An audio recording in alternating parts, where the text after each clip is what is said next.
Hello guys, ਮੈਂ ਰਚਨਾ ਤੁਹਾਡਾ ਸਾਰਿਆਂ ਦਾ ਇਸ ਚੈਨਲ ਦੇ ਵਿੱਚ ਬਹੁਤ-ਬਹੁਤ ਸਵਾਗਤ ਹੈ। ਜਿਵੇਂ ਕਿ ਤੁਹਾਨੂੰ ਪਤਾ ਹੀ ਹੈ ਕਿ ਅੱਜ ਆਪਣਾ ਹੈ ਟਾਈਪਿੰਗ ਦਾ test, first line, second line ਅਤੇ ਥਰਡ ਲਾਈਨ ਦੇ ਅਕਸ਼ਰਾਂ ਦਾ।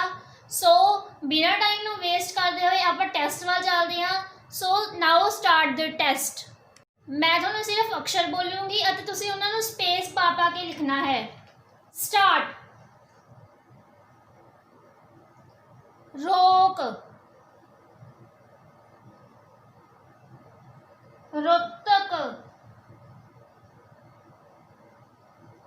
पिच, रुक, तिल्ली,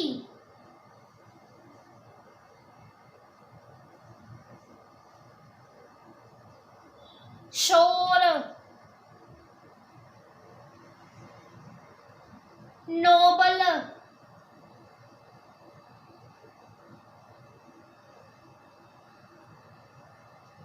चूहा,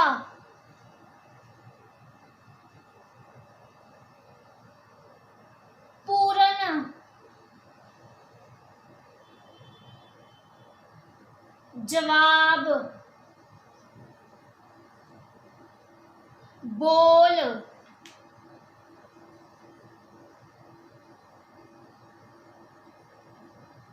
स्कूल,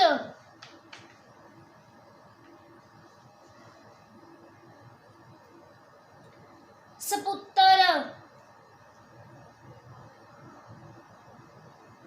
शाह,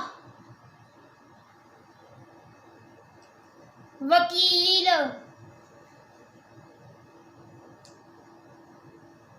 बेर, वनगी, वेरवा, नाम, वंड, कैलेंडर, ट्रैक्टर, जवाहर, यारी, दौलत। स्टॉप।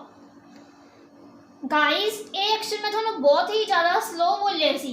ਤੁਸੀਂ ਸਪੀਡ ਜ਼ਰੂਰ ਬਣਾਉਣੀ ਹੈ ਅਤੇ ਤੁਸੀਂ ਮੈਨੂੰ ਕਮੈਂਟ ਸੈਕਸ਼ਨ ਦੇ ਵਿੱਚ ਮੈਸੇਜ ਵੀ ਜ਼ਰੂਰ ਕਰਿਓ ਕਿ ਤੁਹਾਡੇ ਕਿੰਨੇ ਅੱਖਰ ਰਹਿ ਗਏ ਅਤੇ ਤੁਸੀਂ ਕਿੰਨੇ ਅੱਖਰ ਗਲਤ ਲਿਖੇ, ਅਤੇ ਜਿਨ੍ਹਾਂ ਨੇ ਪੂਰੇ ਅੱਖਰ ਸਾਰੇ ਸਹੀ ਲਿਖੇ ਹਨ ਅਤੇ ਸਪੀਡ ਦੇ ਨਾਲ ਲਿਖੇ ਹਨ ਉਹ ਵੀ ਕਮੈਂਟ ਬਾਕਸ ਦੇ ਵਿੱਚ ਮੈਸੇਜ ਕਰਿਓ, ਤਾਂ ਜੋ ਆਪਾਂ ਇਸ ਚੀਜ਼ ਨੂੰ ਹੋਰ ਵੀ ਜ਼ਿਆਦਾ ਇੰਪਰੂਵ ਕਰ ਸਕੀਏ ਅਤੇ ਆਪਣੀ ਸਪੀਡ ਨੂੰ ਹੋਰ ਵੀ ਜ਼ਿਆਦਾ ਤੇਜ਼ ਕਰ ਸਕੀਏ। ਗਾਇਜ਼, ਅੱਜ ਤੁਹਾਡਾ ਸਿਰਫ ਟੈਸਟ ਹੀ ਹੋਵੇਗਾ ਅਤੇ ਆਪਾਂ ਟਾਈਪਿੰਗ ਦੀ ਨੈਕਸਟ ਕਲਾਸ ਦੇ ਵਿੱਚ ਮਿਡਲ ਲਾਈਨ ਪਲੱਸ ਸ਼ਿਫਟ ਦੇ ਅੱਖਰ ਕਰਾਂਗੇ। ਜੇਕਰ ਤੁਹਾਨੂੰ ਟਾਈਪਿੰਗ ਦੇ ਵਿੱਚ ਜਾਂ ਫਿਰ ਸ਼ਾਰਟ ਹੈਂਡ ਦੇ ਵਿੱਚ ਕੋਈ ਵੀ ਡਾਊਟ ਹੈ ਤਾਂ ਤੁਸੀਂ ਮੈਨੂੰ ਕਮੈਂਟ ਬਾਕਸ ਦੇ ਵਿੱਚ ਮੈਸੇਜ ਕਰ ਸਕਦੇ ਹੋ, ਜਾਂ ਫਿਰ ਜਿਹੜਾ ਸਕਰੀਨ 'ਤੇ ਨੰਬਰ ਤੁਹਾਨੂੰ ਸ਼ੋ ਹੋ ਰਿਹਾ ਹੈ ਉਸ 'ਤੇ ਮੈਨੂੰ WhatsApp ਮੈਸੇਜ ਕਰ ਸਕਦੇ ਹੋ। ਤੁਹਾਡੇ ਸਾਰੇ ਡਾਊਟਸ ਕਲੀਅਰ ਕਰ ਦਿੱਤੇ ਜਾਣਗੇ। ਜੇਕਰ ਤੁਹਾਨੂੰ ਮੇਰੀ ਇਹ ਵੀਡੀਓ ਵਧੀਆ ਲੱਗੀ ਤਾਂ ਇਸ ਨੂੰ ਲਾਈਕ ਐਂਡ ਸ਼ੇਅਰ ਜ਼ਰੂਰ ਕਰਿਓ, ਅਤੇ ਜਿਨ੍ਹਾਂ ਨੇ ਚੈਨਲ ਨੂੰ ਅਜੇ ਤੱਕ ਸਬਸਕ੍ਰਾਈਬ ਨਹੀਂ ਕੀਤਾ ਉਹ ਕਰ ਲਓ ਅਤੇ ਨਾਲ ਲੱਗੇ ਬੈਲ ਆਈਕਨ 'ਤੇ ਵੀ ਪ੍ਰੈਸ ਕਰ ਦਿਓ, ਤਾਂ ਜੋ ਮੇਰੀਆਂ ਆਉਣ ਵਾਲੀਆਂ ਵੀਡੀਓਜ਼ ਦੇ ਨੋਟੀਫਿਕੇਸ਼ਨ ਤੁਹਾਨੂੰ ਮਿਲਦੇ ਰਹਿਣ ਅਤੇ ਤੁਸੀਂ ਘਰ ਬੈਠ ਕੇ ਸਟੈਨੋ ਸਿੱਖ ਸਕੋ। Thank you.